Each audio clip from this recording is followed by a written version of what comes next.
Jamaah. Yeah. Oh jamaah. Yeah. Alhamdulillah. Tepuk tangannya kita masih di Islam itu indah. Temanya juga masih sama, resep jitu menjaga pernikahan setelah punya anak. Kita akan belajar lagi ya, lanjut lagi. Ustadz Maulana. Ya. Komunikasi. Komunikasi. 1, 2, 3. Komunikasi. Penting dong. Banget. Tapi kalau yang LDRan gimana? Long distance relationship. Ada handphone. Cuma handphone doang, Ada apalagi. video call. Ya, nggak enak dong. Izin Habib dan Ustaz. Ya, silakan Ustaz. Bagi orang yang harus jauh dari pasangannya karena tuntutan pekerjaan, karena lagi belajar pendidikan yang tidak memungkinkan membawa pasangan, termasuk saya cuma 3 bulan bersama istri di Jakarta, kemudian istri saya balik. Kenapa? Karena saya kasihan lihat. Beliau itu orangnya sibuk ngajar. Sampai di Jakarta kasihan dia merenung juga. Udah nanti aku yang bolak-balik. Jadi yang harus dilakukan adalah komitmen. Ulangi. Komitmen. Dalam berpasangan untuk satu. Percaya sama pasangannya. Setia sama pasangannya. Atas apa yang kau lakukan, itu juga yang dilakukan oleh pasanganmu. Atas apa yang kau perbuat, itu juga yang dirasakan oleh pasanganmu. Maka, ayo, samakan visi misinya. Kemudian, ambil waktu yang pas. Kapan kita bisa ketemu. Walaupun mungkin zaman dulu nggak ada ya. Contoh, Nabiullah Ibrahim alaihissalam bersama Siti Hajar. Itu LDR. Satu di Palestina, satu di Mekah. Berjauhan. Tapi alhamdulillah Nabi Ismail adalah anak yang soleh. Justru yang dipilih untuk disembelih, dikurbankan adalah Nabi Ismail. Padahal ada Nabi Ishak di Palestina. Jadi dalam hal ini tergantung dari individunya. Tergantung dari orangnya. Mau nggak menjaga komitmen. Mau nggak setia, mau nggak percaya, mau nggak ada tujuannya. Yang penting kan jauh di mata, dekat di hati. Wow. Jauh di mata namun dekat di tepuk tangannya dong. Emang berani jauh-jauhan sama pasangan? Tidak, sosok jauh di mata dekat di hati, berani tidak. Sony, saya jauh aja 4 anak. Oh, apalagi dekat. Jamaah. Nanya ya, yuk kita masuk ke segmen Tanya Dong Ustadz. Kami semua tanya dong Ustadz. Kesini dulu, sabar ya, tunggu giliran ya. Aku ambilin nih. Siapa yang kira-kira banyak masalah di sini ya? Ibu senyum-senyum. Kenapa ibu? Nanya ya bu ya? Iya. Silakan berdiri. Lagi ada masalah. Lagi ada masalah. Sony. Curhat boleh, kasih tahu namanya ke seluruh Indonesia. Ayo berdiri. Dari mana juga ayo kasih tahu. Bismillahirrahmanirrahim. Assalamualaikum warahmatullahi wabarakatuh. Waalaikumsalam warahmatullahi wabarakatuh. Perkenalkan, nama saya Ibu Nenden Zakiyah dari Majelis Ta'lim Darul Hikam Kiang Roke Banjaran Bandung, Jawa Barat. Tepuk tangannya untuk Ibu Nenden, Masya Allah. Tanya dong Ustadz. Iya. Ini untuk Habib ya. Oh iya Habib, boleh. Masya Allah, silakan siap. Habib tuh, Habib mau nanya Habib. Apa? Ini resep untuk mempertahankan rumah tangga itu kan harus menghargai keputusan pasangannya ya. Tapi gimana mau mempertahankan, mau menghargai keputusan pasangannya kalau tidak ada rundingan terlebih dahulu. Gitu gimana tuh Habib ya? Oh, gimana, Saya mohon Habib? penjelasannya. Ya terima kasih. Assalamualaikum warahmatullahi wabarakatuh. Waalaikumsalam warahmatullahi wabarakatuh. Terima kasih Ibu. Mau menghargai pasangan tapi gak pernah berunding. Iya, Gimana Ibu Bib? minta resep rumah tangga, saya minta resep obat, Ibu kepala saya sakit. Karena nanggepin pertanyaan Ibu. Enggak kan? Silakan Bib. Baik, bismillahirrahmanirrahim. Innallaha subhanahu wa ta'ala ahallan nikah wa nadabah ilaih wa harramas sifah. Sesungguhnya Allah subhanahu wa ta'ala ini Masya Allah ahallan nikah. Allah ini sudah menghalalkan pernikahan. Wa nadabah ilaih, mensunnahkan pernikahan. Wa harramas sifah. Allah subhanahu wa ta'ala mengharamkan yang namanya hubungan di luar pernikahan atau perzinahan. An-nikah sunnati, faman raghiba an sunnati falaisa minni. Nikah ini sunnahku dan orang yang tidak suka dengan pernikahan ini maka bukan tergolong daripada golonganku, kata Rasul sallallahu alaihi wasallam. Nah, orang siapapun yang sudah dalam pernikahan atau yang akan menikah atau yang sudah menikah atau yang sudah menikah sudah tidak ada mau menikah lagi. Contohnya Ustadz Maulana insya Allah. Amin. Artinya kan beliau ini cinta dengan istrinya tuh nggak mungkin tergantikan. Tapi beliau nyari yang meneruskan. Masya Allah. Ya. Itu kata beliau.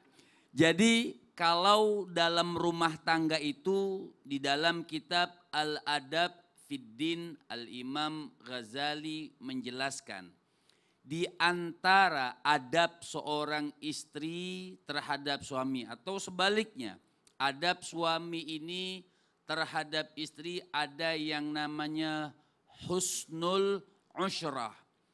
Husnul ushrah ini namanya berinteraktif ya, apa betul? Interaksi. Oh, interaksi. Interaksi. Ya, berinteraksi dengan baik antara suami dengan istri dan antara istri dengan suami. Memang kadang-kadang laki-laki ini salah memahami dengan ayat Allah Subhanahu wa taala yang mengatakan ar-rijal qawwamuna 'alan nisa.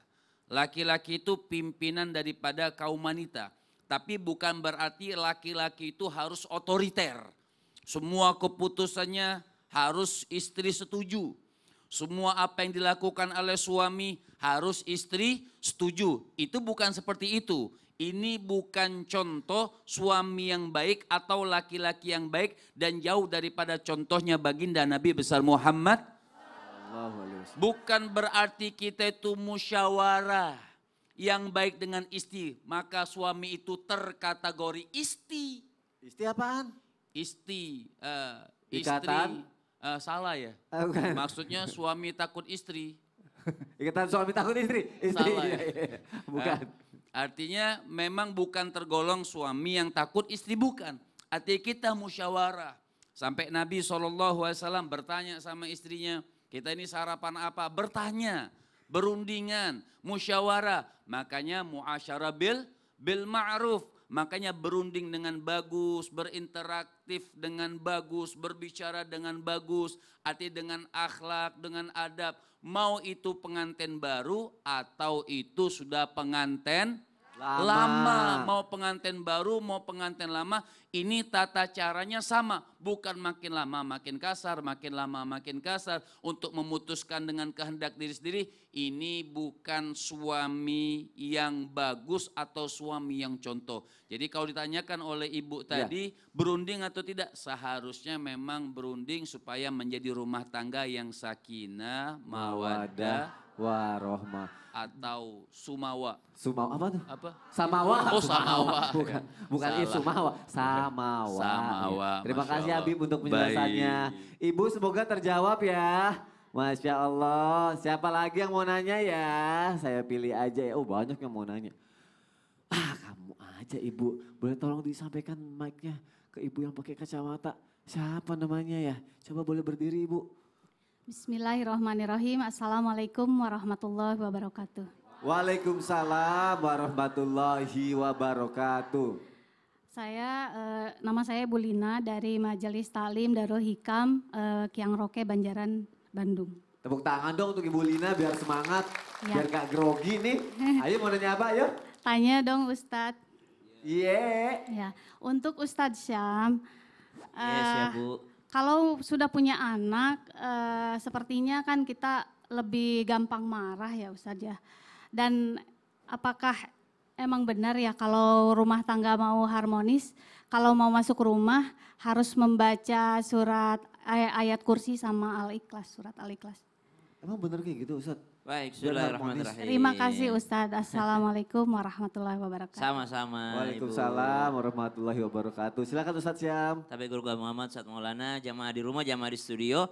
Kalau badai dan ombak itu sudah ada di lautan sebelum terciptanya perahu. Jadi kalau emang udah pemarah, ya mau punya anak, nggak punya anak, marah-marah aja kerjanya memang. Mau sudah menikah atau belum menikah, kalau memang pemarah susah mengendalikan emosi, biasanya memang begitu sudah. Jadi kalau ditanyakan apakah baca ayat kursi, ayatul kursi dan surah Al-Ikhlas adalah perpaduan yang sangat sempurna dengan beberapa keutamaannya. Sebelumnya kita baca terlebih dahulu. Allahu la ilaha illa huwal hayyul qayyum. لا تأخذه سنة ولا نوم له ما في السماوات وما في الأرض من ذا الذي يشفع عنده إلا بإذنه يعلم ما بين أيديهم وما خلفهم ولا يحيطون بشيء من علمه إلا بما شاء وسع كرسيه السماوات والأرض ولا يؤوده حفظهما وهو العلي العظيم. Barang siapa yang membaca ayatul kursi ketika dia keluar rumah, maka Allah mengutus 70.000 malaikat untuk senantiasa mendoakan, mendampingi dan memohon ampunkan setiap mau keluar rumah. Dan siapa yang membaca ayatul kursi setiap masuk rumah, kalau tadi keluar rumah, masuk rumah, maka akan dihilangkan kefakiran dari depan matanya. Kalau misalnya yang bikin fakir istrinya, maka dihilangkan kefakiran itu. Bukan istrinya yang dihilangkan. Kefakiran daripada istrinya, kefakiran daripada rumahnya, kefakiran hilang daripada dirinya. Apa itu kefakiran? Kefakiran itu ketidakberdayaan. Mau bikin sesuatu usaha gagal mulu. Mau daftar kerja gagal mulu, mau belajarnya susah, itu kefakiran semua namanya itu. Bukan hanya dalam hal rezeki dan harta, tapi kefakiran dalam hal apapun itu. Orang yang membaca ayatul kursi ketika masuk rumah. Dan perpaduan antara ayatul kursi dan surah Al-Ikhlas. Bismillahirrahmanirrahim. Qul huwallahu ahad. الله الصمد لم يلد ولم يولد ولم يكن له كفوا أحد. Ayatul kursi menghilangkan kefakiran yang ada depan matanya. Tapi surah Al-Ikhlas menghilangkan kefakiran dari rumahnya, dari depan matanya, dan dari tetangganya. Subhanallah, lebih luas lagi kalau ditambahin dengan surah Al-Ikhlas. Kalau mau ayatul kursi menjadi sebuah penenang bagi orang yang suka emosian, maka dalami maknanya. Orang yang baca ayatul kursi, ya Allah kenapa sih saya harus marah-marah, padahal hanya Allah yang maha kuasa gitu. Biasanya kalau yang membuat keluarga saya menuju kefakiran tuh kalau kita mau pergi Ustadz. Kenapa? Semuanya ke mobil, masuk mobil kita kefakiran dulu. Habis itu Itu kalau Parkiran. kalau mampir di parkiran. Iya, maaf saya Masya salah Allah, Ustadz ya. siap. Iya, maafin saya. Astagfirullah, akhir-akhir ini saya suka salah, maaf ya. Ternyata saya Baca salah ayat kursi. konsep. Aduh, nanti nanya lagi ya. Ya udah, sekarang jangan ada di rumah dulu nih, aku bacain pertanyaannya nih. Ya, dari siapa ya? Oh ini deh, dari Instagram Hamba Allah. Assalamualaikum, tanya dong Ustadz. Ustadz Maulana, tolong sebarkan nama saya. Hah? Kok sebarkan nama saya? Siapa namanya hamba Allah mau disebarin? Sembunyikan nama saya. Sembunyi. Iya salah tuh, masa disebarin. Memenuhi nafkah batin. Katanya juga salah satu resep mempertahankan rumah tangga. Tapi kalau kondisinya mau memenuhi nafkah batin gak ada tempatnya, bagaimana? Kalau di kamar ada anak dan takut anak kebangun. Aduh urusannya Ustadz Maulana nih aku bingung nih. Aduh Ustadz Maulana tolong jelasin deh. Berdasarkan pengalaman. Sekalian disebarin namanya katanya tuh. Pemenuhan nafkah batin adalah salah satu bentuk kewajiban. Kewajiban seorang suami memenuhi nafkah batin istrinya. Karena nafkah itu ada dua. Nafkah lahir, nafkah batin.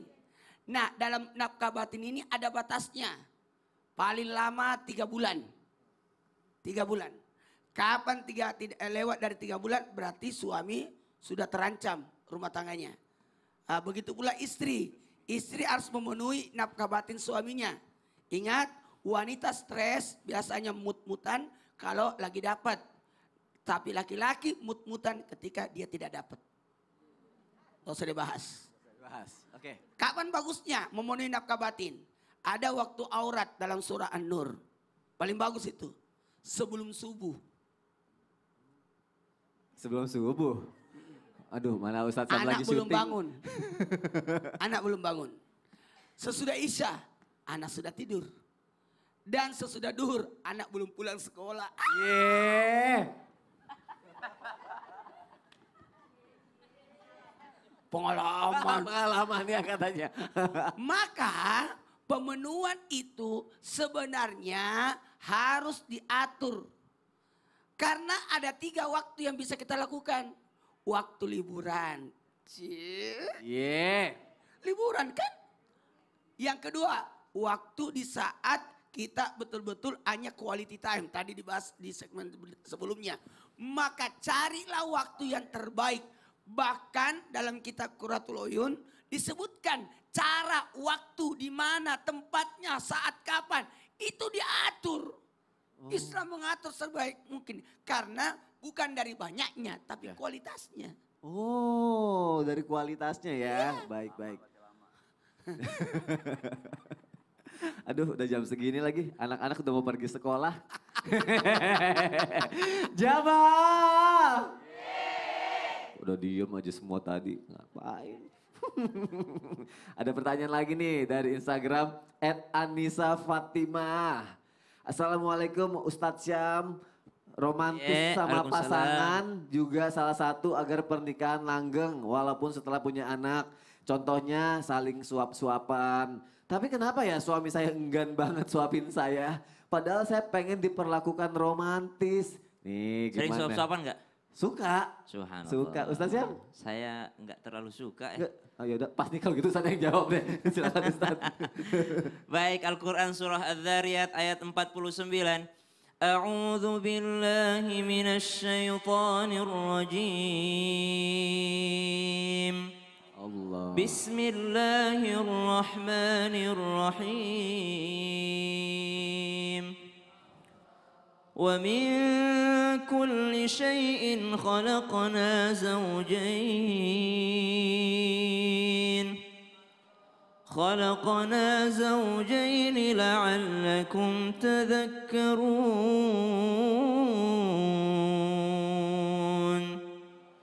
ففروا إلى الله إني لكم منه نذير